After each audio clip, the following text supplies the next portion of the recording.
Hello everyone, welcome back to my channel Health and Fitness in Children. At the outset, let me wish you all a very happy and a prosperous new year. Today I am going to speak about a common infection in children, which is urinary tract infections.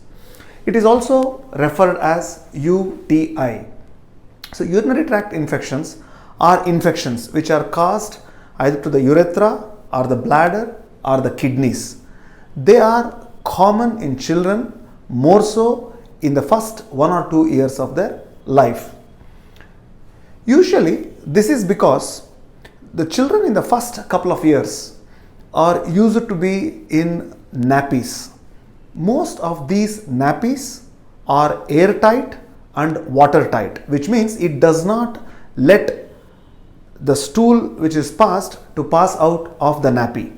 So if the nappy is unchanged for a period of time, the stool can touch the urethra and the bacteria are easily able to travel the urethra and cause these urethral or bladder infections. What are the symptoms and signs of urinary tract infections? In children who are 1 to 2 years of age, these children come with high grade fevers, they will be irritable, they may be vomiting, and they may refuse to feed. Parents often complain the child has high fever and are very cranky. So it is sometimes difficult to get a specific sign out of these young children. But if the children are slightly older, they are able to tell that they have pain while passing urine, or they may say it's burning while they pass urine. They may not be able to pass a full urine, they may pass small quantities of urine but more frequently. Sometimes they wet their bed in the night, although they have become dry by night. They may also have fever, tummy ache, and sometimes vomiting.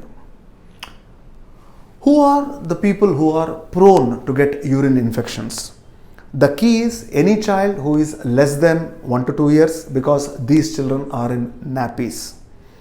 The others are if the children have say some congenital malformities of the urinary tract, that is some malformed kidneys or malformed ureters or some issues with the bladder.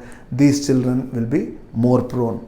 Also, there are children who have vesico-ureteric reflux, which is when the child is passing urine, a part of the urine travels upwards from the bladder and sometimes it can touch the kidneys if the reflux is a higher grade reflux. This can lead to infections of the kidneys. So how do we diagnose urinary tract infections? So clinically, with the signs and symptoms, doctors can suspect a UTI. However, the confirmatory tests are a urine routine test and a urine culture test. The routine shows either the pus cells or blood in urine, which gives us a clue that it is a urinary tract infection. The culture is the gold standard. It tells us not only that there is a urine infection present, but it also names the bacteria, and it also gives information about the antibiotics which we should use to treat this infection.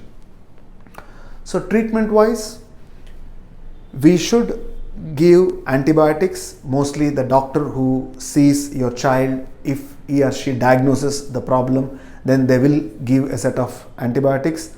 Most times these are oral antibiotics and generally they are treated for 7 to 10 days. After the treatment is over, the doctor repeats the urine routine to make sure that the infection has resolved. Sometimes if the children are too young or the patient is too sick with high grade fevers and vomiting, the doctor might have to use antibiotics intravenously to treat these infections. How do we prevent? So this is, I think, perhaps the most important part of this topic. One, parents or the caretakers of young children should be taught to change the diapers frequently.